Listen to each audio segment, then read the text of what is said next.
Bonsoir à tous, bienvenue dans What the Foot, c'est la 15e édition ici dans les studios de Charles-Quint Radio à Charleroi, une édition un peu particulière puisqu'on se retrouve en soirée pour débriefer la Ligue des Champions et le match aller qui vient de se terminer entre le Barça et Liverpool. Alors vous qui nous regardez, n'oubliez pas de liker la vidéo, de vous abonner si vous ne l'êtes pas encore et d'activer les notifications pour suivre avec nous l'actualité du football européen. Et d'ailleurs on vous remercie encore pour tous les commentaires, tous les likes, tous les conseils que vous nous donnez et qu'on essaye de suivre pour faire grandir cette émission, ce projet d'émission sur le football européen. Et on ne voulait pas rater cette nouvelle occasion de vous remercier, et notamment ceux qui nous suivent depuis les toutes premières vidéos sur la chaîne. Alors ce soir je ne suis pas seul, je suis accompagné par deux chroniqueurs pour débriefer le match.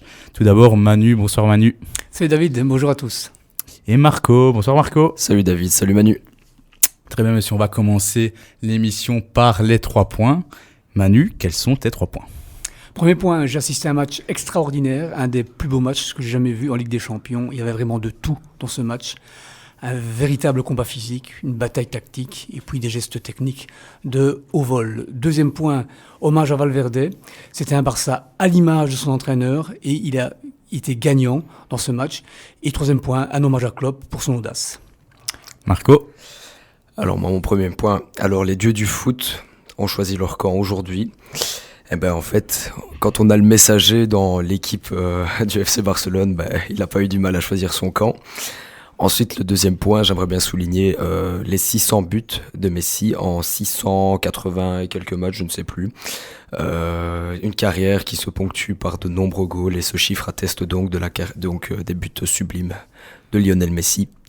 Et ensuite, j'aimerais bien souligner donc la prestation des deux backs gauche des deux équipes, qui sont donc Jordi Alba et Robertson, qui ont fait un match plus que formidable.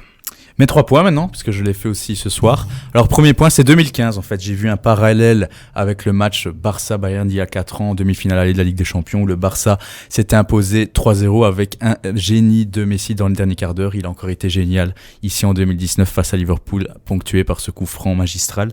Mon deuxième point, c'est Mohamed Salah, qui pour moi fait un match du niveau de Messi, mais malheureusement qui n'a pas su ponctuer ça par quelques buts.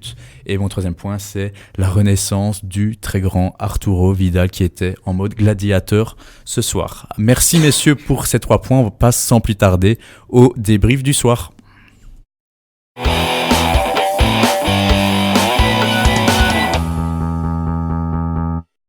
Alors, FC Barcelone-Liverpool, match aller des demi-finales de la Ligue des Champions. Score final 3-0, un but de Luis Suarez en première mi-temps et 2 buts de Lionel Messi dans le dernier quart d'heure. Messieurs, avant de se plonger dans l'analyse du match, on va d'abord parler du choix des coachs. Manu, qu'est-ce que tu as pensé des choix de Ernesto Valverde et de Jürgen Klopp ? Du côté de Barcelone, de Valverde, une grosse surprise, c'est la titularisation de Vidal. On avait hésité entre Sergi Roberto et Semedo. Finalement, c'était Sergi Roberto qui a été titularisé. En parlant de Vidal, je tiens à souligner qu'un de nos abonnés, Monsef, elle avait suggéré qu'on n'avait pas fait le débat sur le milieu de terrain de Barcelone entre Vidal et Arthur, et finalement, le débat aurait eu lieu entre les deux joueurs. Effectivement, on était parti sur l'idée d'un entrejeu à 3, l'entrejeu habituel de Barcelone ces derniers temps avec Arthur. Vidal n'avait pas été titularisé en Ligue des Champions depuis longtemps, donc c'est une petite surprise, d'autant que Vidal avait commencé les 3 derniers matchs en Liga, donc c'est un joueur qui n'avait pas été tellement reposé, donc il était titularisé, et lorsqu'on voit la performance du joueur chilien aujourd'hui, on peut donner raison à Valverde.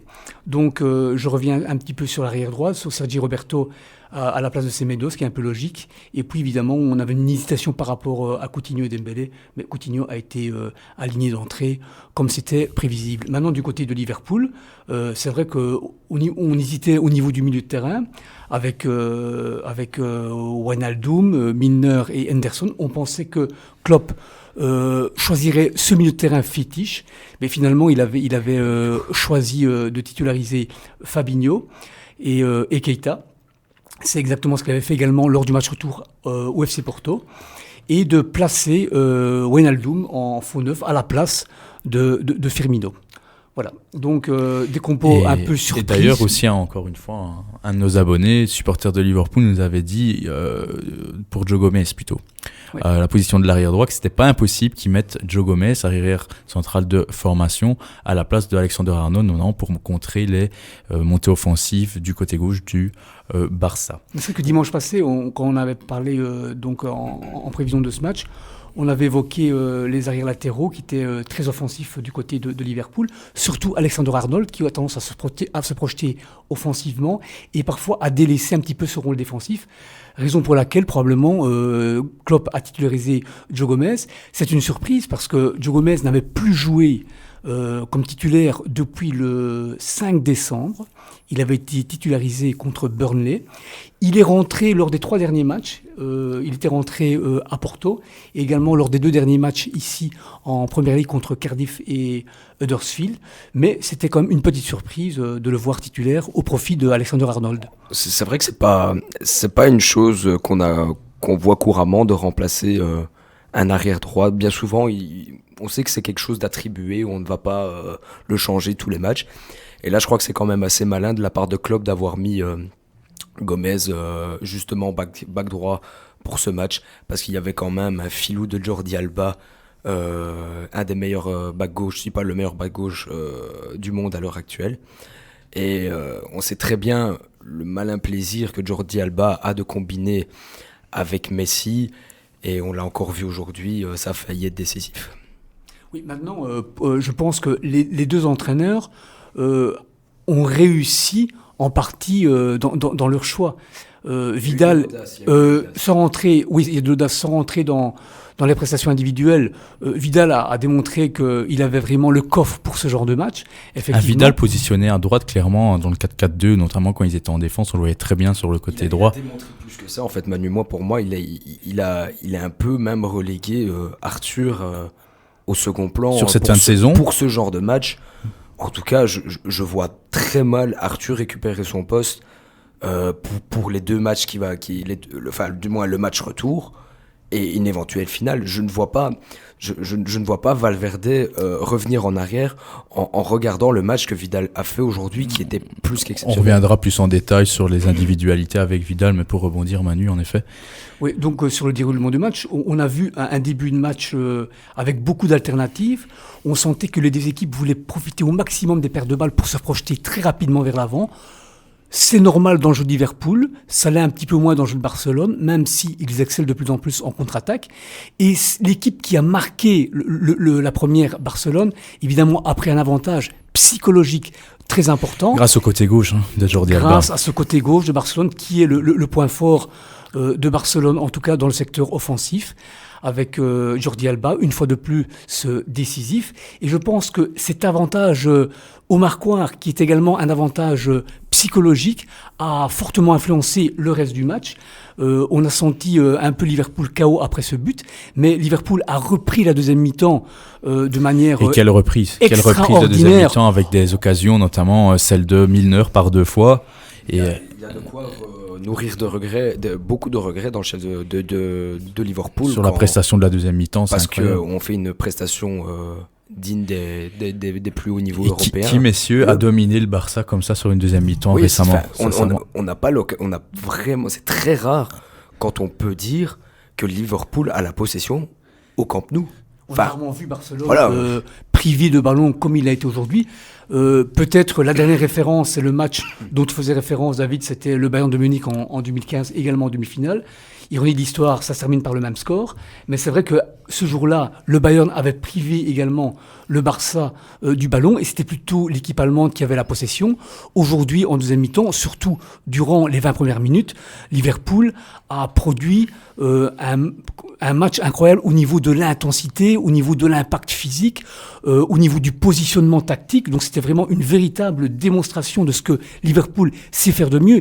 Raison pour laquelle je mets en valeur le travail de Klopp. On a vu du Klopp dans toute sa splendeur et c'est vrai qu'il n'a pas été récompensé d'un point de vue comptable de cette prestation. C'est vrai que après ce moment ce temps fort de Liverpool, Barcelone petit à petit est revenu dans le match grâce à un changement de Valverde qui a quand même pas mal changé les choses. Il a fait 2 changements en un. En fait, il a fait rentrer, c'est ça. On pensait tous peut-être au poste pour poste Semedo Sergi Roberto, et non, il sort Coutinho, qui était en baisse de rythme pour Semedo, et de là, il change son dispositif, il fait rentrer en fait Sergi Roberto au milieu de terrain, il fait monter au milieu de terrain, et Semedo qui vient prendre. C'est quand même très intelligent de la part de Valverde, parce que quand on regarde l'ensemble du match de Sergi Roberto, on peut pas dire qu'il a été époustouflant. Il a fait un match plutôt lambda, même un peu discret, moi je trouve. Et il a quand même cette clairvoyance de le délocaliser donc dans le milieu de terrain, donc son poste de formation, quoi, pour faire rentrer quelqu'un de physique sur le back droit pour pouvoir justement courser ce Mané, ce Wijnaldum qui était un peu dans un rôle libre. C'est vraiment très intelligent de la part de Valverde. Et puis en déplaçant Vidal de la droite vers la gauche, eh bien, on donnait plus de poids physique et défensif de ce côté-là, là où se trouve Mohamed Salah. Donc je pense que c'était tactiquement très bien joué.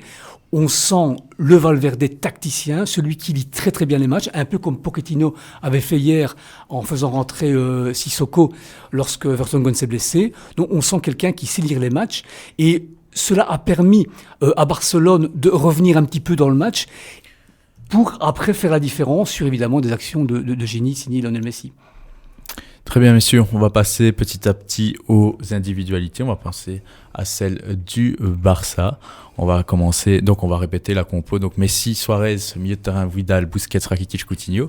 Arrière gauche, Alba, Langlais, Piqué, Roberto, Ter Stegen. On va commencer par les attaquants, et que dire ? On va commencer par Lionel Messi. Manu, ton impression sur Lionel Messi, même si on va sans doute répéter ce qu'on a déjà dit ce soir. Messi avait dit en début de saison que son objectif c'était gagner la Ligue des Champions. Aujourd'hui, il a prouvé qu'il était encore l'homme qui était capable de donner à Barcelone une sixième Ligue des Champions. Donc il a été pour moi époustouflant de bout en bout. Il a fait la différence. Il a été souvent bien pris par l'arrière-garde de Liverpool, mais il a su à chaque fois faire la différence. À chaque fois qu'il touchait la balle, on sentait le danger. Et donc le deuxième but vient d'une action amorcée par Messi qui se place très très bien entre les lignes et qui prend un peu en défaut la défense de Liverpool. Messi conclut très bien cette action en étant un peu plus prompt que Van Dijk. Et puis le troisième but sur un coup franc qui est provoqué par Messi lui-même, un coup franc plein de lucarne, magistral. Donc là, rien à dire, c'est vraiment l'homme décisif. Et évidemment, lorsqu'on a Messi dans ses rangs, eh bien, comme disait Capello il n'y a pas longtemps, on part avec 1 ou 2 goals d'avance. Et aujourd'hui, il l'a encore prouvé. Quel génie, quel génie. Manu a très bien résumé la prestation de Lionel Messi aujourd'hui. Et encore une fois, il a démontré que sa motivation de gagner cette Ligue des Champions fait hausser son niveau à un tel point que ça en devient gênant même de voir un joueur se jouer comme ça. C'est vraiment époustouflant. Et même à 30 mètres, on se dit... Non, il va pas la chanter. Moi, personnellement, tu peux répéter ce que j'ai dit sur le live. Je me dis, si l'attente là, c'est quasiment, je dis pas c'est perdu d'avance, mais c'est débile. C'est beaucoup trop loin et Baker ne peut pas se faire surprendre. Et comme de juste, il m'a tout de suite contredit parce que voilà, il va chercher la Lulu là, c'est incroyable ce but. On va dire que Messi a mis beaucoup de coups francs cette année. Je pense qu'il a 7-8 coups francs. Mais celui-là, je pense qu'ils vont au bout. On le retient pendant des années. Il compte triple, celui-là. Celui-là, il compte triple. Non seulement il est très beau, mais en plus, il est dans un contexte particulier. C'est une demi-finale des champions. C'est à 2-0. C'est pratiquement le but qui fait la différence dans la confrontation directe. Donc évidemment, c'est un coup franc qui va marquer les esprits, qui est très semblable à celui qu'il avait mis au Betis Séville il y a environ 1 mois et demi. Donc c'est pas le feu hasard, c'est le talent pur qui s'exprime. Et donc voilà, donc je ne sais pas combien de coups francs il est, mais je pense qu'il a déjà plus de 40 coups francs marqués dans sa carrière. Et donc oui, donc il n'y a rien à dire. C'est vrai qu'il scelle un petit peu, pas les espoirs de Liverpool, parce que Liverpool sont quand même des charognes affamés qui ne vont pas réfléchir au match retour, mais ce troisième but, il scelle quand même pas mal les espoirs de Liverpool d'une finale. Bah c'est clair que c'est un but qui ça fait mal. réduit quand même énormément les chances. Surtout quand on a parlé dans les previews qu'au niveau des statistiques, c'était 90% des... Rappelle-moi Manu, toi qui étais bien au courant des 91% des équipes qui n'ont pas reçu de but à domicile se qualifient pour la finale au cours des 10 dernières années. Et là, avec un 3-0... Et puis la stat est complétée par une équipe qui gagne son match aller, peu importe le résultat, eh ben, sur les 10 dernières demi-finales, eh ben, ils se sont qualifiés pour la finale. Donc, Barcelone, il n'y a aucun suspense selon les statistiques des 10 dernières années en demi-finale, il n'y a aucun suspense normalement. Oui, et puis bon, on a affaire à un Barcelone qui est également très fort défensivement. On le rappelait dimanche passé, c'est une équipe qui excelle dans l'art de défendre, dans le repli défensif. Même s'il a été bousculé plusieurs fois aujourd'hui, elle a quand même montré une certaine solidité. Alors, pour revenir à Messi aussi, il faut savoir que Messi est à son 12e but en Ligue des Champions. Son record, c'est 14 buts en 2012. Il avait marqué 12 buts en 2010. Donc, on retrouve le Lionel Messi, le grand Lionel Messi de la période 2009-2012. Voilà, donc c'est un joueur qui, une fois de plus, porte son équipe et qui probablement va la porter jusqu'au bout. On sent vraiment la patte Valverde dans cette équipe au niveau défensif. Il y a des actions où on se disait, on n'a jamais vu le Barça jouer comme ça, ils sont compacts comme tout, qu'est-ce qui leur prend ? Et c'est peut-être à mon avis la philosophie de ce coach qui va certainement amener le Barça vers un nouveau sacre peut-être. Puis maintenant, c'est vrai, avec un joueur comme Lionel Messi, on peut jouer la contre-attaque comme on veut.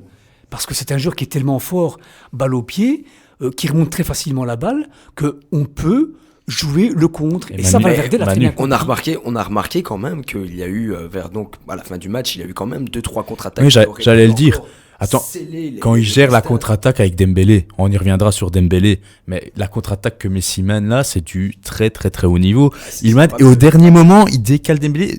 Dembélé n'a plus qu'à faire une passe. J'ai envie de dire, il n'a plus qu'à la pousser au fond. Et on voyait bien le visage de Messi tout de suite après, au coup de sifflet final. Dembélé est tout de suite vers lui en lui disant... excuse-moi mon grand, là j'ai déconné.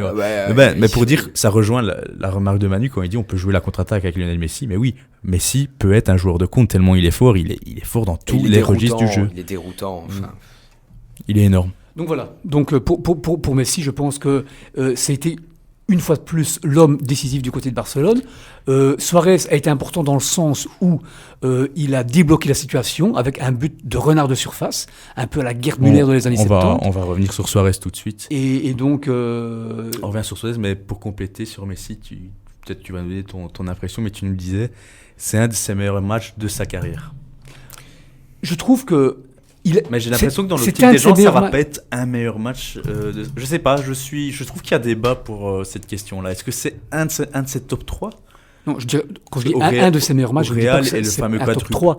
Mais je veux dire par là que il était attendu. Le quadruplé contre Arsenal, je pense, dans l'optique des gens, c'est le meilleur match de sa carrière, quand il met 4 buts contre Arsenal. Oui, mais c'est au niveau des huitièmes de finale. Ouais. Là, on est à niveau... Quart. Contre Arsenal, le 4-1, c'est le quart. Un quart. Ici, au niveau des demi-finales, Messi était attendu. En plus, devant Van Dijk, le meilleur défenseur central du monde, et Messi a répondu présent devant une très grande adversité. En plus, en marquant 2 buts, dont un deuxième but absolument extraordinaire avec un coup franc millimétré. Donc, ce genre de match marque les esprits, et pour moi, c'est la raison pour laquelle je fais de ce match un des matchs références dans l'histoire, dans la carrière de Messi. Quand on regarde l'intensité du match, c'était quand même très rare de voir un match avec autant d'intensité. Et on regarde Messi, et il rend cela tellement facile, c'est insolent, alors que le rythme était quand même à du 180, quoi. Mais j'ai rarement vu Messi courir autant dans un match. C'est fou, quoi. En fait, souvent, Messi court lorsqu'il doit faire des efforts vers l'avant. Souvent, il marche dans un match, mais j'ai rarement vu Messi courir autant. Donc, je pense que Messi va sortir lessivé de ce match. Ah oui, ça, il a vraiment ce week-end, il est reposé, ça c'est clair et net. Hein. Non, ça c'est évident qu'il ne jouera pas ce dimanche à Vigo. Mais donc voilà, c'est un élément en plus pour mettre en évidence la prestation de la star argentine. Et moi, je faisais le parallélisme dans mes 3 points que celui de 2015, mais entre le but de Boateng et ce coup franc, je ne sais pas qui est le meilleur finalement. c'est incroyable qu'en 4 ans, ils nous arrivent à sortir 2 références comme ça en demi-finale au même moment et dans le dernier quart d'heure. Je pense que celui contre le Bayern reste quand même un cran au-dessus parce que il le fait à lui tout seul. Ici, on pourra peut-être juger du placement du mur qui laisse un peu à désirer. On y reviendra. Celui du Bayern, on pourrait dire aussi la défense de Boateng. Je pense que ça a marqué aussi les esprits, le fait que Boateng chute sur le crochet de Messi. Ici, c'est vrai qu'on pourrait douter du placement du mur qui aurait pu se mettre un peu plus sur la droite, mais là, c'est la responsabilité du gardien, d'Alisson. N'empêche que le coup franc, il est de toute beauté, il est plein de lucarne, c'est parfait. Est-ce que, je vais peut-être aller un peu vite, mais est-ce que Messi a gagné son ballon d'or ce soir, même s'il ne gagne pas la Ligue des Champions ? L'adversité n'est pas énorme en fait cette année, et donc du coup il part quand même avec une longueur d'avance, non seulement parce qu'il s'appelle Lionel Messi. Et non seulement parce qu'il a quand même déjà marqué son empreinte cette Ligue des Champions, et il va peut-être aller au bout, donc il a une longueur d'avance sur tout le monde pour le moment. Très bien, on passe au joueur suivant de l'attaque. Il s'agit de Luis Suarez, messieurs. Luis Suarez. Suarez a eu un rôle important dans le sens où il a marqué le premier but. Comme je disais, un but de renard de surface, avec un appel très intéressant dans le dos de Matip. Et puis, il touche la balle au bon moment pour contrer la trajectoire de la balle. C'était très très bien joué. À part ça, je l'ai trouvé plutôt approximatif. Un peu trop... il a voulu un peu trop rouspéter sur les décisions de l'arbitre. Il avait un peu le sang chaud, comme tu dis. Il a pris la jaune, donc... Voilà, j'ai l'impression qu'il était plus concentré sur le combat que sur son travail au sein de l'équipe. Donc moi, j'ai pas trouvé Suarez à un haut niveau aujourd'hui, même si en marquant le premier but, il a quand même orienté le match de manière assez décisive. Disons que sa prestation était fort en demi-teinte. Si on avait coupé, si on me demandait mon avis sur Suarez seulement en première mi-temps, j'aurais dit bon match de Suarez, parce qu'il débloque la situation avec un goal quand même assez compliqué à mettre, parce qu'il faut le faire. Et après, en fait, on regarde sa deuxième mi-temps et on se dit, ouais, voilà quoi, sans plus. Donc, en fait, ce qui fait que Suarez a été un peu en dessous de la... Pas en dessous de la moyenne, parce qu'il débloque la situation, mais il a été dans la moyenne. Mais c'était pas un grand Suarez. Mais de toute façon, on sait bien, ça fait cette saison, même la saison passée, je pense qu'on n'assistera plus à un gros Suarez d'antan. On voit bien que c'est un attaquant sur le déclin. Oui, mais n'empêche, certes, oui, il est plus peut-être stratosphérique comme en 2016 où il a mis 40 buts en Liga, où c'était sa Liga à lui-même avec Messi. Il a même été aussi fort que Messi sur cette Liga 2016. Mais n'empêche, l'importance du but qu'il met, c'est quand même une demi-finale aller. Un 1-0 dans une demi-finale aller, c'est le plus dur à marquer et il débloque la situation. Et n'empêche, le but, c'est pas n'importe quel but. C'est un but de pur neuf, comme tu disais il y a une minute, comme à Gerd Müller des années 70. Et il faut encore la mettre. Il faut se jeter tout en orientant son pied vers le but. Et Alisson est complètement pris à contre-pied. La course de Suarez était intelligente parce qu'il arrive quand même à se faire oublier de Virgil van Dijk, qui passe dans le dos de Matip. Il arrive à se faire oublier ou c'est Virgil van Dijk qui ne l'oublie pas? On y revient dans quelques minutes, je rigole, c'est un pétard mouillé. Mais la passe de Jordi Alba entre le gardien et Matip était parfaite. Donc cette passe était millimétrée et on peut dire que Suarez n'avait plus qu'à toucher le ballon pour changer la trajectoire et tromper Alisson. Très bien, on va passer peut-être au dernier élément plus offensif de Barcelone. Coutinho. Moi, je reste persuadé que... Je l'ai dit encore dimanche, moi je reste persuadé que Coutinho n'est pas taillé pour ce Barcelone. En fait, il a eu quelques déviations intéressantes, même une frappe assez intéressante, mais voilà, ça manque un peu de calibre pour justement aller prétendre à dire qu'il était un élément clé de cette victoire 3-0 contre Barcelone. Donc voilà, moi Coutinho, je reste pas convaincu par ce joueur. Bon, un Coutinho plutôt discret, il participe au premier but en donnant la balle à Jordi Alba. Il a combiné 2-3 fois de manière intéressante aux abords du rectangle avec Suarez, avec Jordi Alba. Mais petit à petit, ça éteint aussi. Et je pense que... Logiquement remplacé. Oui, il a été logiquement remplacé par Valverde, qui voulait donner plus de densité et plus d'impact physique au milieu du terrain. Moi, je pense que Coutinho ne commencera pas le match retour et que Vidal lui sera préféré lors du match à Anfield Road. Et donc, tu vois Arthur dans le milieu de terrain je vois un 4-4-2, peut-être Sergi Roberto à la place d'Arthur. Je ne serais pas étonné que Valverde commence avec la même équipe qui a pratiquement terminé le match d'aujourd'hui. Mais je pense qu'il sera fidèle à son 4-4-2. Très bien, on va passer au milieu de terrain. Est-ce que vous voulez ressortir une individualité au milieu de terrain de Barcelone? Mais Vidal, évidemment, a été prépondérant, je pense. Sa titularisation obéit au désir de mettre plus d'impact physique. Quel choix de Valverde, hein. Choix tellement décisif. Mais excuse-moi de t'interrompre, je voulais en revenir avant, mais en fait, Valverde avait deux solutions. Soit mettre un peu moins de construction à l'arrière et donner plus de profondeur et de coffre avec Semedo. Et donc mettre alors, comme il l'a fait, Vidal plus au milieu pour impacter dans le physique au milieu du terrain.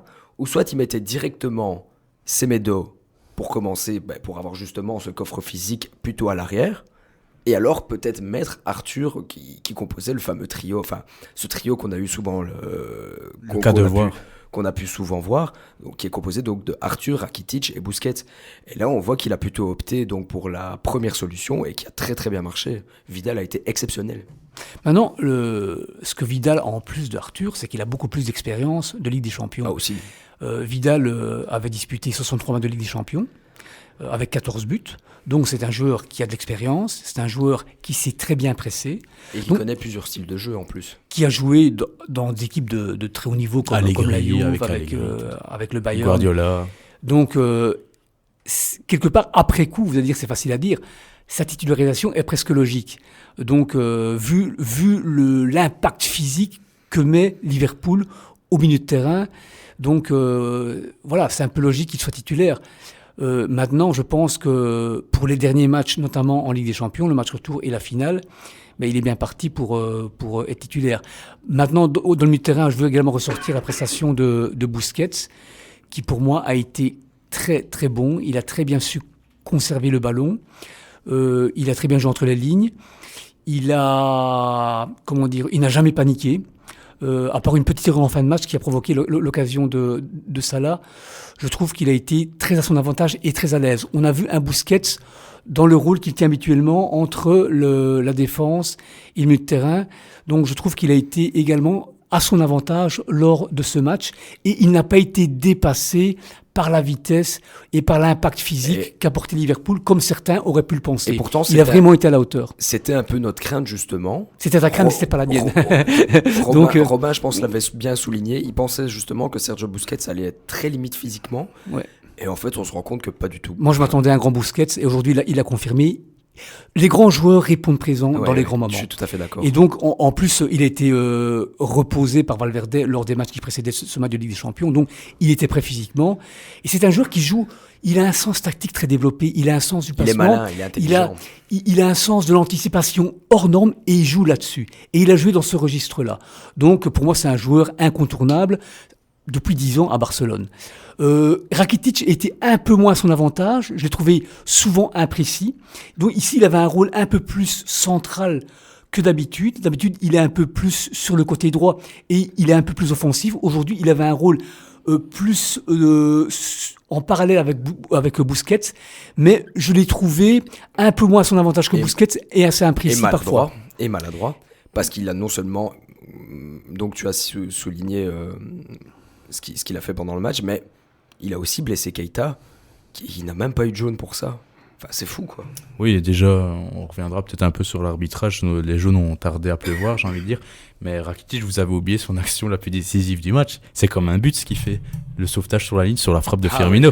Pour moi, ça équivaut à un but ou alors à un arrêt incroyable du gardien. Non, là... Il y a une part de réussite quand même dans son geste. Ouais, mais il n'empêche le retour qu'il fait à vitesse supersonique incroyable, et donc c'est un geste tout aussi décisif. On passerait de 3-0 à 3-1 dans ce cas-là. N'oubliez pas que c'est quand même... Ça change tout. Ça change tout. Entre 3-0 et 3, il y a un gouffre énorme. Mais ça montre aussi toute l'implication de Barcelone dans leur tâche défensive, ce retour incroyable de Rakitic. La patte Valverde, comme on le dit souvent. On passe peut-être aux défenseurs. Et puis on passera peut-être aux remplaçants. Donc je crois qu'il y aura beaucoup de choses à dire sur les remplaçants, la montée au jeu de Dembélé notamment. On va passer aux défenseurs. Est-ce que vous voulez mettre en évidence un défenseur ? J'ai envie de mettre donc pour moi celui qui a donc éclipsé ses collègues, c'est Jordi Alba en fait. Quelle balle gauche, le meilleur mondial à l'heure actuelle. Je ne sais pas si vous êtes d'accord avec moi, messieurs. Pour moi, c'est top classe, quoi. Je trouve aujourd'hui Alba fait un très bon match. Comme tu disais, Robertson a très bien joué aussi. Donc je pense que les deux étaient à un très très bon niveau. Je ne veux pas ressortir l'un par rapport à l'autre. Maintenant, quand tu dis qu'il a éclipsé le reste de la défense, je ne suis pas tellement d'accord. Je trouve que Piqué, à part quelques hésitations dans la relance, au niveau de la relance en début de match, a été toujours très bien placé. Il n'a pas fait d'erreur. L'anglais était en difficulté face à Salah, mais il a quand même tenu son rang. Donc voilà, dans une défense basse, je pense qu'ils ont rempli leur rôle. Sergi Roberto, je trouve qu'il a été assez bon. Il n'a pas été flamboyant, assez discret, mais balle au pied, il était très à l'aise. Il a bien sorti la balle. Au niveau du placement, mais évidemment, face à un joueur comme Mané, avec la vitesse... il s'est quand même fait manger quelques fois, c'est ça que il n'a pas été mangé, il ne faut pas exagérer non plus. Mané, il n'a pas été mangé, mais... Mané et Robertson lui ont quand même mis très en difficulté. C'est normal, ce sont des joueurs très très rapides, mais je trouve que Sergio Roberto s'en sort assez bien, offensivement et défensivement. Ça n'a pas été l'homme de la défense, mais il s'en sort assez bien. Je pense, face à une telle opposition, Mané, je pense que n'importe quel défenseur serait en difficulté face à un joueur aussi explosif et aussi vif. Je pense que Sergi Roberto a fait un bon match. Maintenant, le fait de le changer, le changement par rapport à Semedo se justifie par le fait que Semedo est plus rapide et que Sergi Roberto commence à être en difficulté. Mais je ne pense pas que... si Sergi Roberto n'avait pas été bon, il aurait été changé directement en poste pour poste. C'est pas ce que Valverde a fait. Et donc, je disais éclipsé parce que pour moi, Jordi Alba était quand même 3 crans au-dessus de ses collègues, mais je ne remets pas en doute la prestation donc, de Piqué et l'Anglais, quoique moi je trouve qu'ils ont été quand même auteurs de quelques imprécisions. La défense de Barcelone a été bousculée souvent, voilà. Mais elle n'a jamais rompu. Et Piqué a quand même fait une faute ou deux très dangereuses aux abords de la surface du Barça, qui aurait pu coûter un goal si Van Dijk s'était élevé plus haut que tout le monde. Alors pour moi, c'est vrai que l'Anglais a été mis en difficulté. Et moi, je trouve qu'on ne souligne pas assez. C'est le Ter Stegen, Marc-André Ter Stegen, qui sauve justement les erreurs de ses collègues. Parce que, voilà... Non mais tu te parles d'erreurs, c'est quand même pas des erreurs. Moi, je trouve quand même qu'il y a quand même de l'imprécision dans le chef de ces deux... Il faut rendre hommage au jeu offensif de Liverpool.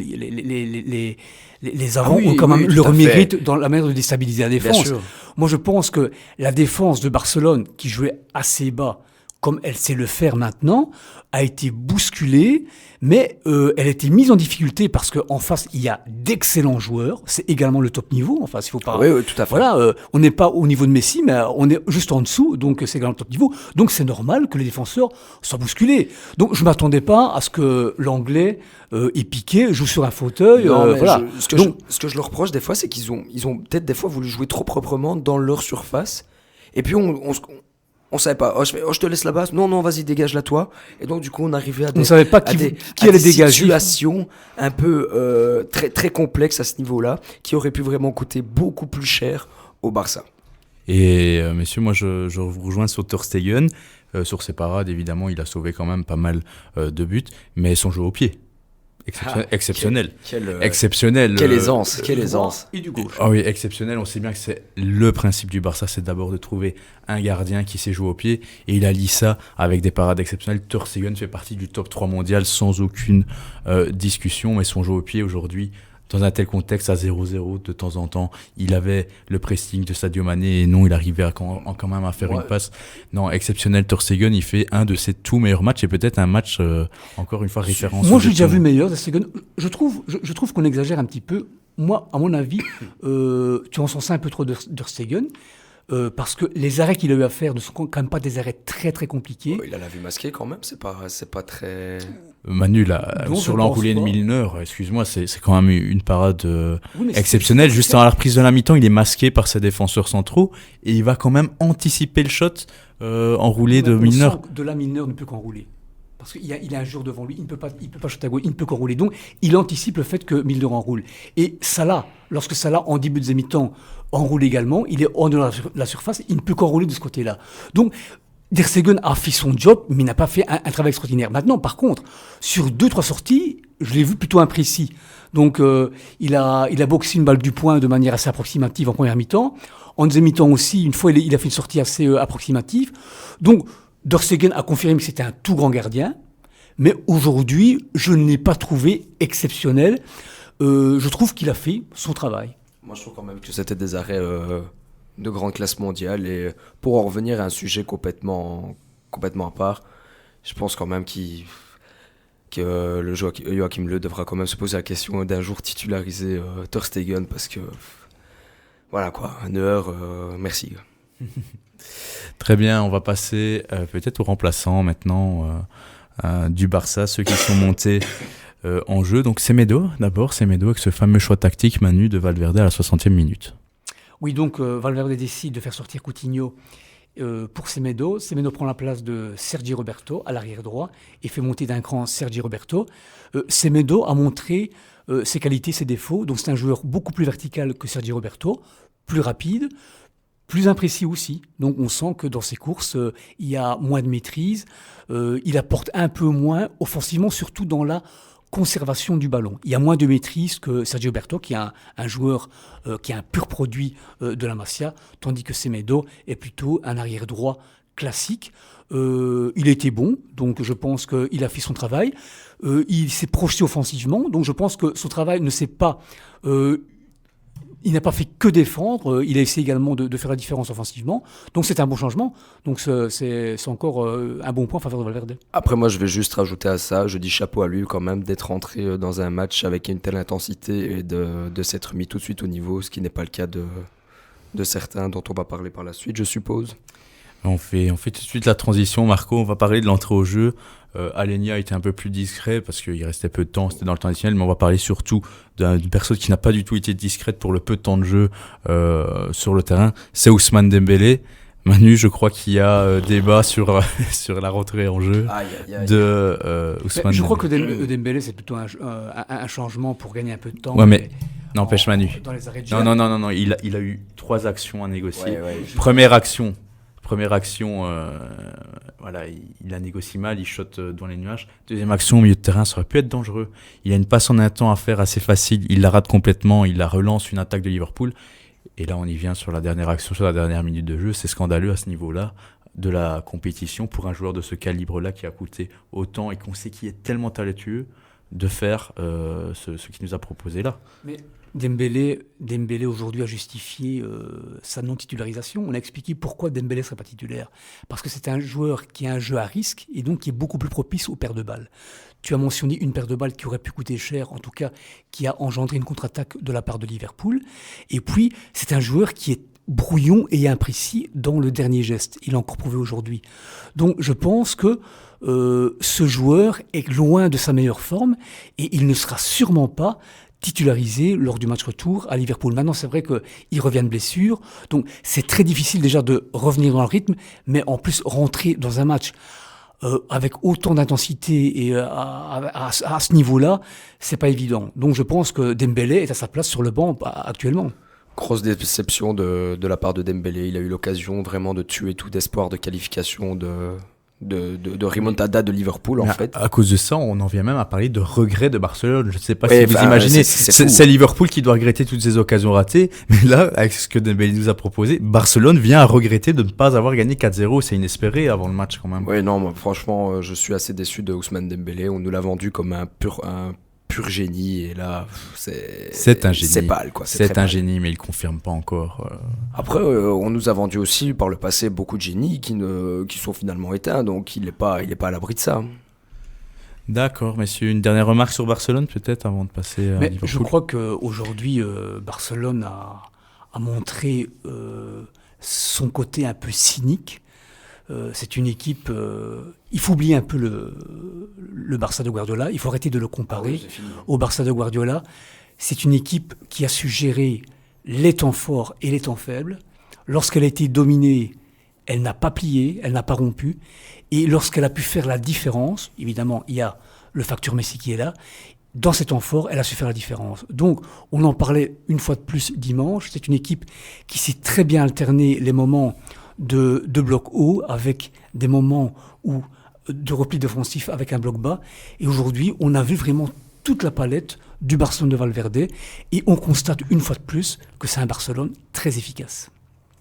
Très bien, conclusion voilà, par Manu sur le FC Barcelone. On passe sans plus tarder à la deuxième équipe de jour et il faut les souligner puisqu'ils ont quand même fait un superbe match, un de leurs meilleurs matchs de l'année, c'est Liverpool, les Anglais qui s'inclinent donc 3-0, qui peuvent Marco avoir beaucoup de regrets. On va après se pencher sur les joueurs, mais vite encore un petit mot sur Liverpool et leurs prestations.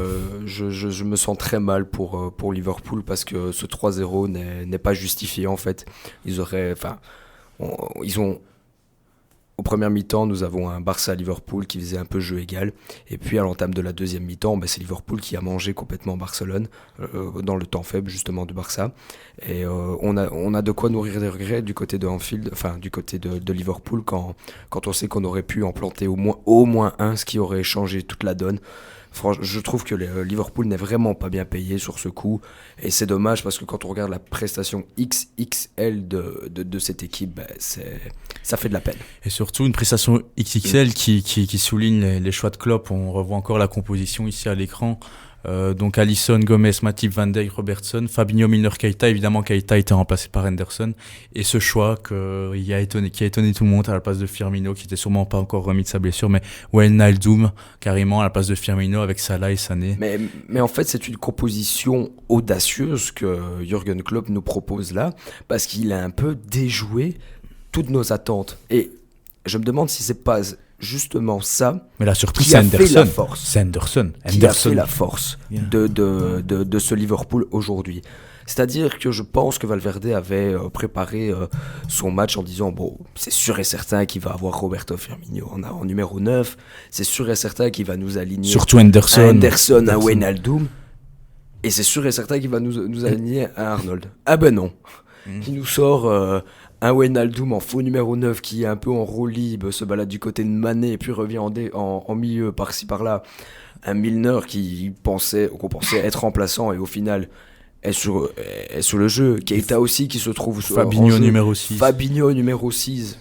Alors qu'on pensait jamais qu'il allait pouvoir aligner un Milner, Fabinho, Keita. Avec la blessure de Keita, tous les milieux de terrain ont joué en fait. Voilà, c'est ça. Et puis il nous sort une compo vraiment audacieuse et ça a marché.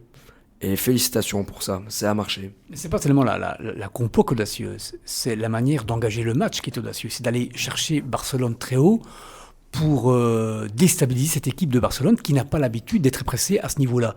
Donc c'est l'audace dans la configuration de la partie. Maintenant, parce que par exemple à Porto, c'était pratiquement les mêmes joueurs au milieu de terrain. Fabinho avait été titularisé aussi.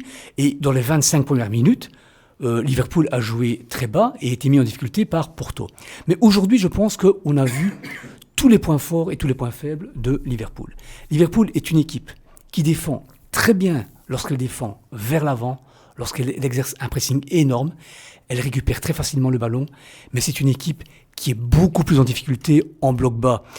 La preuve, le premier but, c'est une attaque placée de Barcelone, on est en bloc bas, ouais, l'alignement se fait mal et elle se fait avoir. Le deuxième but, on est également dans un bloc bas de la part de Liverpool. Et entre les lignes, Messi déstabilise toute la défense par une incursion, par une percussion. Donc c'est une équipe qui est très très forte lorsqu'il s'agit de contrôler le jeu et d'exercer un pressing vers l'avant, mais qui est moins à l'aise lorsqu'il s'agit de reculer. Et aujourd'hui, elle l'a encore démontré. Maintenant, à côté de ça, c'est vrai que c'était une organisation audacieuse parce qu'il y avait quand même des distances entre les lignes. Il y avait beaucoup de distances dans le dos de la défense. Donc c'était une prise de risque énorme que Klopp a fait. Il n'a pas été gagnant, mais je veux quand même lui rendre hommage parce que grâce à lui, on a vu un match extraordinaire. On a vu un Liverpool bousculer cette équipe de Barcelone comme elle ne l'avait peut-être jamais été en Ligue des Champions. Et donc ça, c'est apporté au crédit de Klopp. Malheureusement pour lui, eh bien, ça n'a pas porté ses fruits. Maintenant, c'est la première fois depuis que Klopp est sur le banc, depuis que Liverpool joue la Ligue des Champions, donc depuis l'année passée, que Liverpool ne marque pas à l'extérieur. Sur les 5 derniers matchs en confrontation directe aller-retour, Liverpool avait marqué 6 buts à l'extérieur. 6 buts. Aujourd'hui, il n'en prend pas. C'est quand même également à mettre au crédit de la défense de Barcelone. Quelle fin de saison pour Liverpool qui peut être dramatique finalement. On est qu'au match aller, mais ce serait tellement dommage avec la saison qu'ils font. En championnat, ils peuvent finir avec 97 points de ne pas être champion. Aujourd'hui, en sortant la prestation qu'il faut au bon moment, eh bien, ils ne seront quand même peut-être pas qualifiés. C'est une des meilleures équipes anglaises qui a fait son retour depuis quelques années et qui nous montre un jeu spectaculaire, donc qui montre qu'ils sont capables de rivaliser, donc que les Anglais, entre guillemets, certains Anglais, sont de retour dans la course.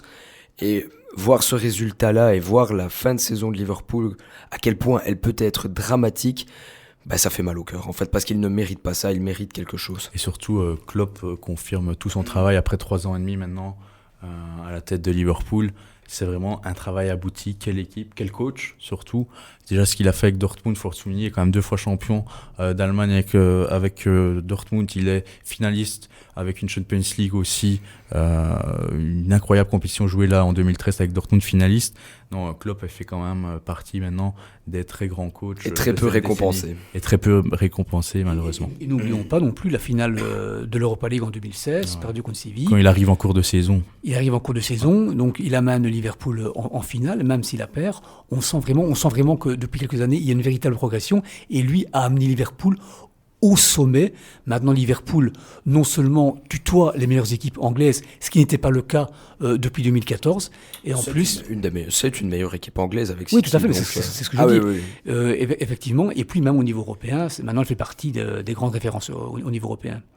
Très bien, on va passer maintenant donc aux individualités plus en précision. On va commencer par l'attaque et Manu, Mohamed Salah, une prestation qui selon moi de très haut niveau, mais malheureusement pas récompensée.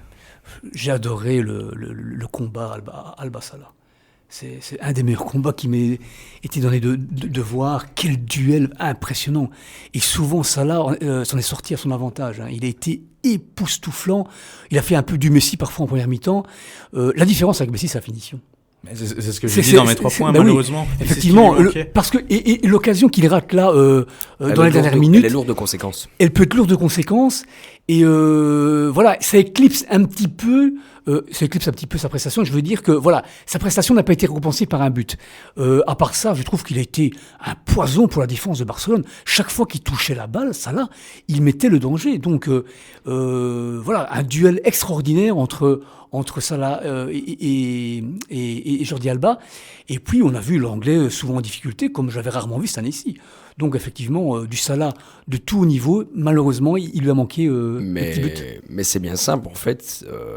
Du côté de Liverpool, on a vu qu'il y avait plus de joueurs du côté gauche, donc du côté de Mané et Robertson, qui venaient apporter son appui offensivement, parce que Mané n'est pas capable, en fait, de faire ce que Salah fait. Salah, il l'a fait tout seul.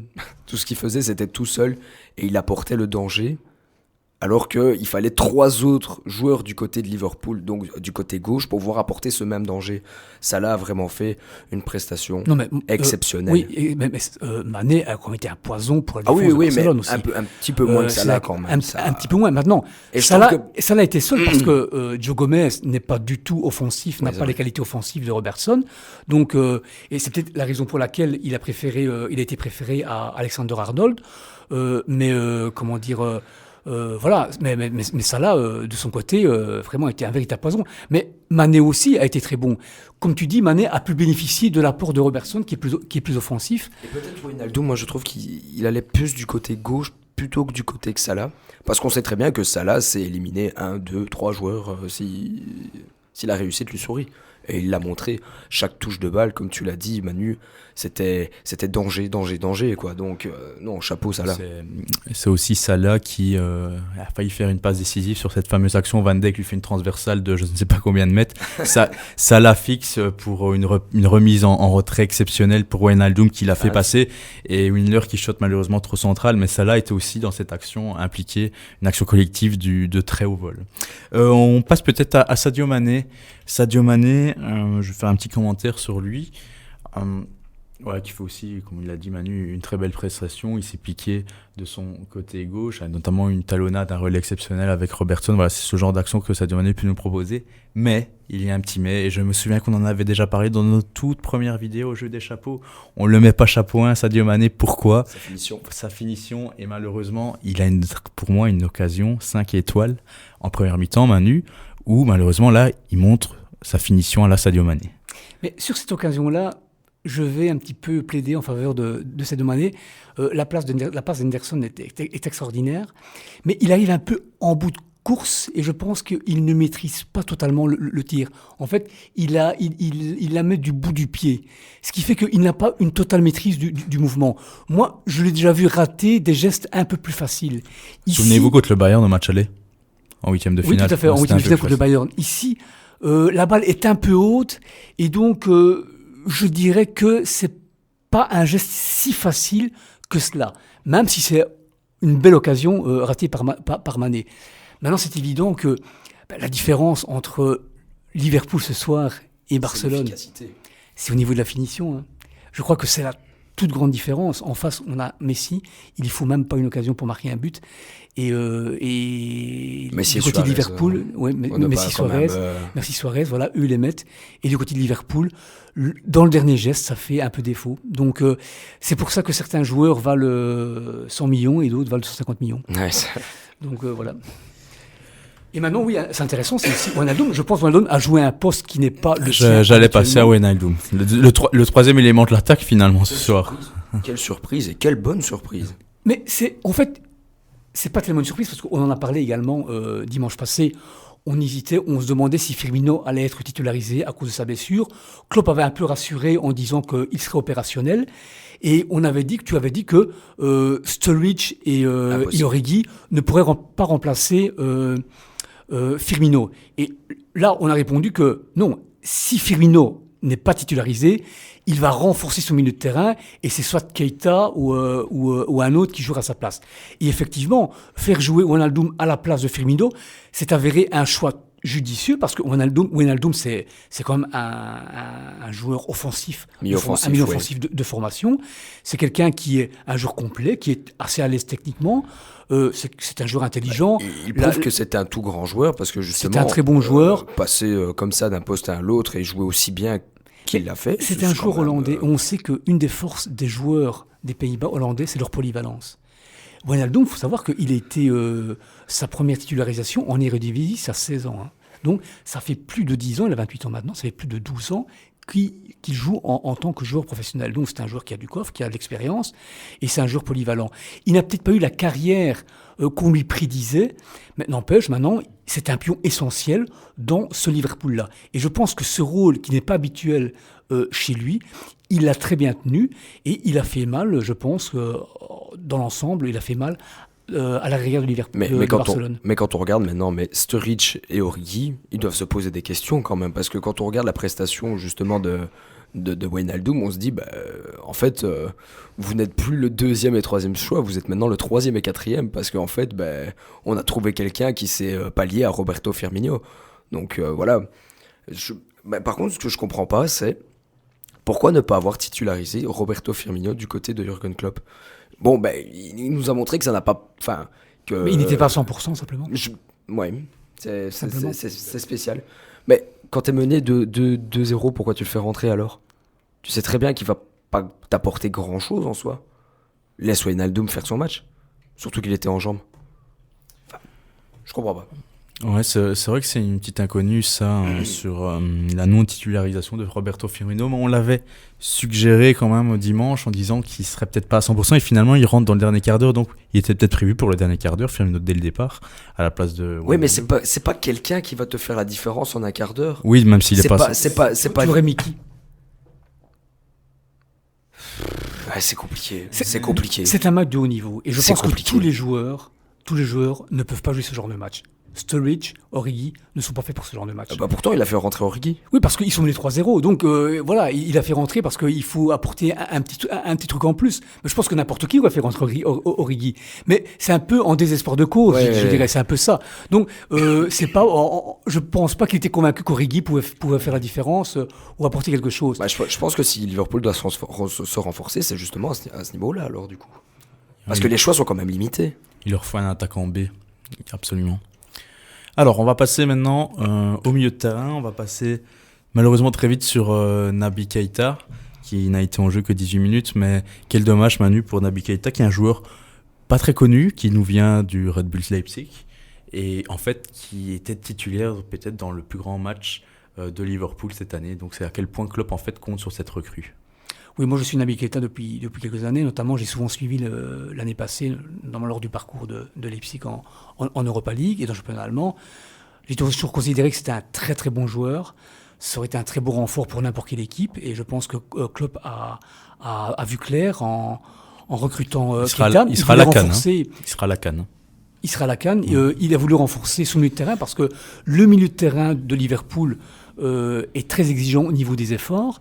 Et je pense que l'année passée, il était un petit peu à court à ce niveau-là d'effectifs, Klopp. Et en faisant rentrer Nabil Keita, non seulement il étoffait son entrejeu, mais en plus, il lui donnait une touche un peu plus technique. Donc, c'est un petit peu dommage parce que je pense qu'en plus qu'il avait très bien débuté le match. On aurait pu bénéficier un petit peu des belles choses que Keita peut nous apporter. Maintenant, le milieu de terrain de Liverpool... Son remplaçant, on peut commencer par son remplaçant, Henderson. Il a été quand même assez discret, je trouve, Henderson. Je trouve qu'Henderson, physiquement, il a été très physiquement, présent. Mais au niveau du pressing, il a été énorme. Dans le jeu collectif de Liverpool, il était important. Je pense que ce milieu de terrain avec Milner et Fabinho a très très bien fonctionné. Je vois pas ce qu'on peut dire de négatif sur ce milieu-là, à part le fait que, effectivement, c'est un peu risqué de le faire jouer aussi haut. Maintenant, Fabinho, que j'attendais un peu plus en retrait, a eu un rôle essentiel dans le pressing, pour contrer les sorties de balles de Barcelone. Il l'a très bien fait. Et je pense qu'il était très bon. Je doutais, je l'avoue, de la capacité de Fabinho à être efficace, en tout cas performant dans ce genre de match, parce que c'est vraiment un match de très très haut niveau. Et aujourd'hui, eh bien, il m'a donné tort. Il a été très bon, à mon avis. À sa décharge, il a quand même provoqué la faute sur Messi, qui amène ce fameux but exceptionnel. Oui, mais bon, je crois que c'est une faute un peu nécessaire. C'est assez bien joué de sa part. Et malheureusement, Messi la mette. Aussi. En fait, moi, mis à part l'impact physique du milieu de Liverpool, j'ai du mal à voir les qualités en fait. Au niveau de la circulation, il était très bon. Liverpool a bien fait circuler la balle de gauche à droite. Ils ont privé Barcelone de ballon. D'un point de vue technique, il a tenu assez bien. Moi, je trouve que le milieu de terrain de Liverpool a fait un très bon match. Le problème, c'est que je pense qu'en fait, on est un peu trop, biaisé par le résultat final. Mais dans l'ensemble, ils ont même parfois dominé l'entrejeu de Barcelone. Pareil pour Milner, c'est vraiment dommage parce qu'il a quand même 2 à 3 frappes très décisives qui finalement n'aboutissent pas. Mais surtout la troisième, dans la phase de jeu, dans l'action qui vient de Van Dijk avec le centre de Salah que Wijnaldum laisse passer, là, je trouve que c'est une énorme occasion.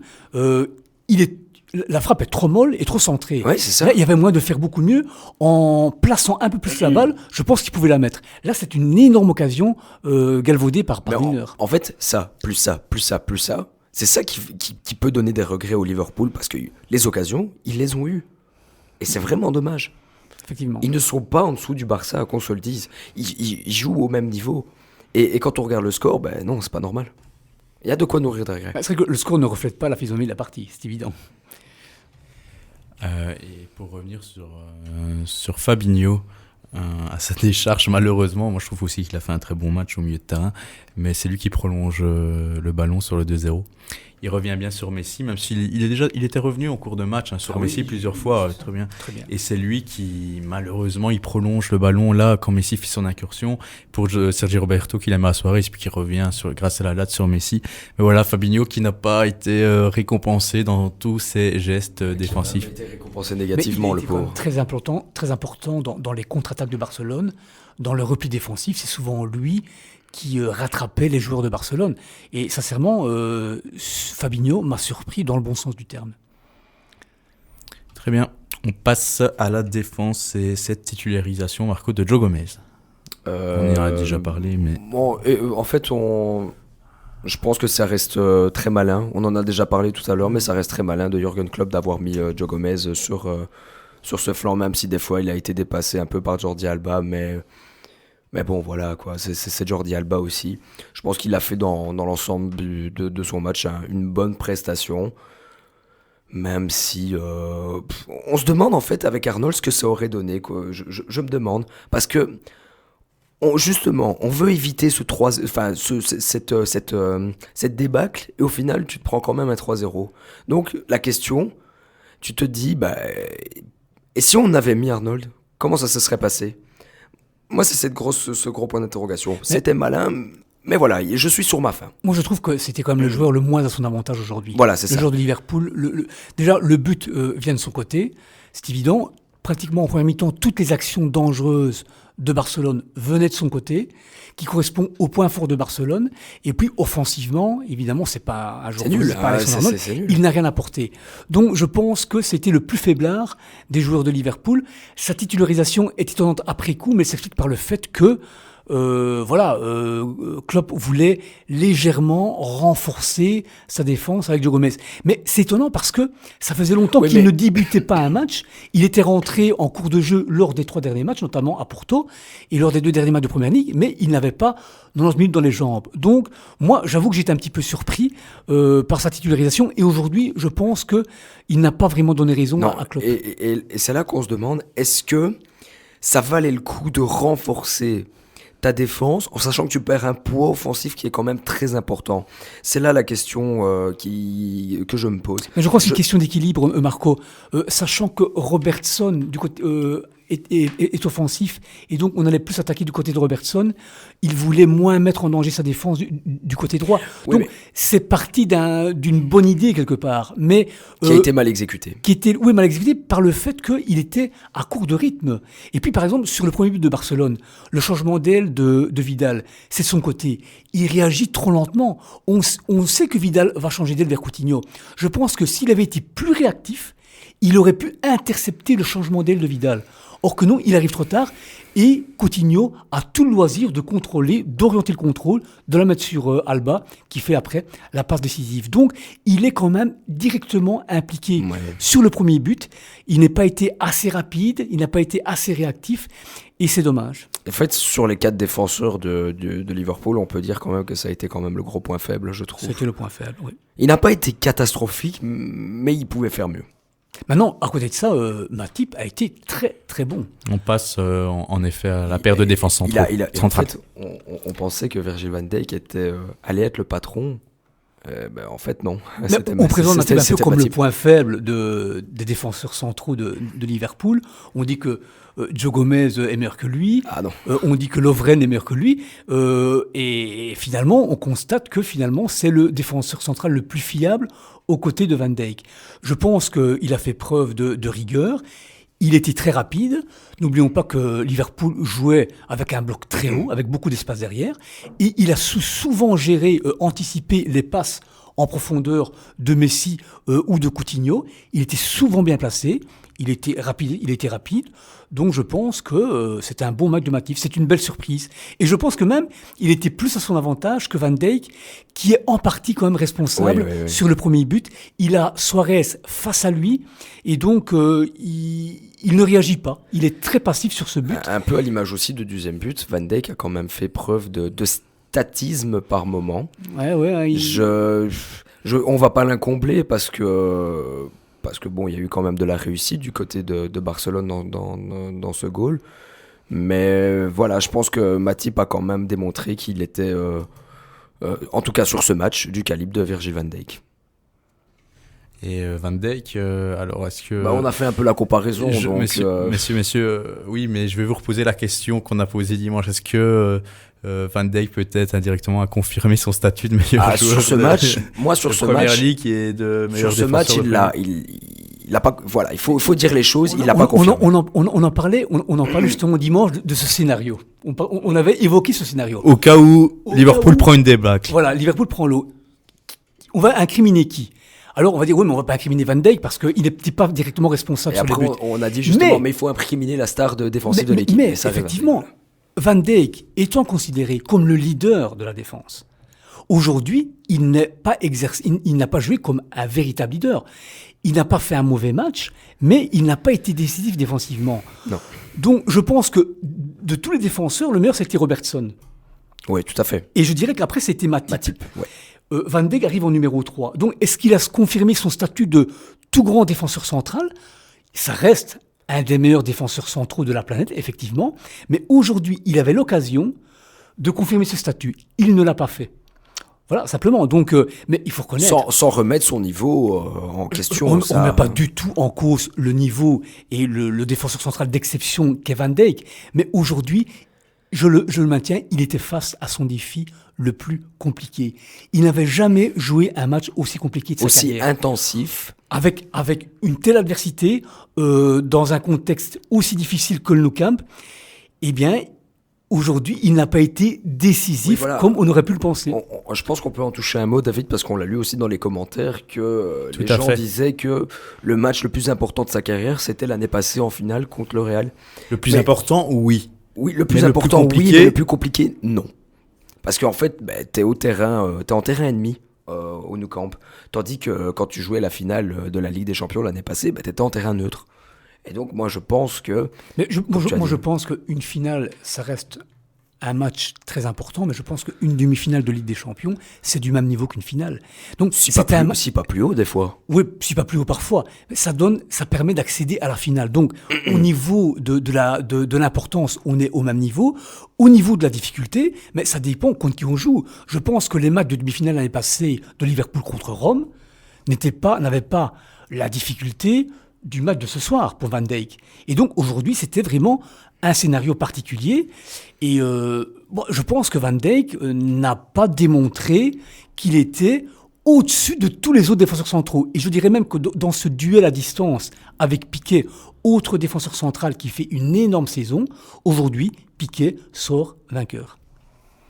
Très bien, voici le dernier mot sur Van Dijk. On passe à un homme dont on a déjà parlé pas mal de fois, un homme écossais sous-coté, peut-être, puisqu'on n'en parle pas beaucoup sur la planète foot, que ce soit sur les réseaux, etc. C'est l'arrière-gauche de Liverpool, Robertson, et qui nous a fait une prestation offensive de haute qualité, mais défensive aussi sur les tacles sur Messi, au moment où Messi devait reprendre de son pied gauche. Oui, Robertson qui était chassé du centre de formation de Celtic Glasgow à 15 ans parce qu'il était trop petit. Donc on ne lui prédisait pas un grand avenir, totalement inconnu il y a 2 ans.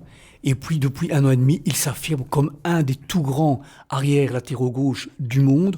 Aujourd'hui, offensivement, il a été énorme. Il a bien épaulé Mané. Et puis surtout, tu as raison, défensivement, notamment en deuxième mi-temps, il fait un retour énorme lorsque Messi décale Vidal. Il se délocalise quand même. Oui, tout à fait. C'est fou. C'est un joueur qui est très rapide, qui est très incisif, très dynamique. C'était vraiment un arrière latéral moderne. Et moi je trouve que c'est une excellente surprise. Pour moi, aujourd'hui, c'était le meilleur défenseur de Liverpool. Dommage pour lui qu'il soit écossais, mais soit dit en passant, grosse prestation de Robertson. C'était du tout grand en fait. Je l'avais dit déjà là, dans la vidéo passée, comme quoi nous avons affaire là à deux backs gauche top 3 mondial, si pas les 2 meilleurs. Et ils nous ont confirmé leur statut de grand back gauche sur la planète foot. Et se ressemble un peu dans les qualités. Ah, tout à fait. Même si Robertson est un peu plus corpulent et un peu plus gros. Alba un peu plus technique. Et Alba un peu plus technique parce qu'Alba, on sent l'ancien ailier gauche de formation chez Alba. Mais sinon, dans la production à leur poste, c'est très semblable. Et ils ont été très très bons tous les deux aujourd'hui. On passe au dernier acteur du jour, c'est le gardien des Reds. C'est Alisson Becker. Est-ce qu'on peut l'incriminer sur les 3 buts? Comme je l'ai souligné il y a quelques instants, pour moi, Alisson place quand même assez mal son mur. C'est vrai qu'on peut je n'enlève rien de la frappe de génie de Lionel Messi, mais si le mur était un peu plus placé à droite... Mais est-ce qu'Alisson s'attendait à une frappe? Enfin, vu comme Messi se positionne, oui, mais il est loin quand même. À mon avis, il a été trop sûr de lui, Alisson, sur ce coup. Il s'est dit, jamais il me la mettra dans les cannes, j'ai le temps d'aller la chercher. C'est un excès de confiance de Alisson, je vois que ça. Sinon, pour le premier but, il peut rien faire, et le deuxième, un peu pareil, quoi. Donc, mais finalement, il n'a pas eu beaucoup de travail à faire. Le problème, je crois que sincèrement, sur ce coup franc, peut-être qu'il a sous-estimé Messi, mais en plaçant son mur un peu plus à droite, la frappe de Messi pouvait être contrée. Je crois que c'est Robertson, je pense, qui était le plus à droite des hommes qui composaient la barrière. Et là, peut-être qu'il est un petit peu fautif. Sur la frappe en elle-même, elle est pratiquement pleine lucarne, elle est quand même très très compliquée à aller chercher. S'il y a quelque chose, si on peut incriminer Alisson, c'est sur le placement du mur, effectivement. Très Très bien, messieurs, merci beaucoup. Les pronostics, David. Il faudrait faire les pronostics pour le match retour. Pour le match retour, ah oui, on peut un peu, avant de conclure, en effet, se projeter. On en parlera dimanche beaucoup plus longuement, mais sur le match retour, vite fait, est-ce que c'est fini pour Liverpool ? Manu va sûrement appuyer ça avec ses stats qu'il nous avait donné à l'émission précédente. Est-ce que c'est fini pour Liverpool, Manu ? Je dirais que non. Liverpool, je pense, est capable de montrer un visage encore très offensif à Anfield Road. Et je pense qu'il y a une équipe qui est capable de vraiment faire mal à ce Barça-là, c'est Liverpool. Je pense que tout va se jouer dans les 45 premières minutes. Mais si Liverpool met 1 ou 2 buts, je pense que l'espoir est encore permis. Maintenant, c'est vrai que le Barcelone de Valverde se caractérise par une équipe qui bien en place défensivement. Qui est bien en place défensivement. Bien compacte.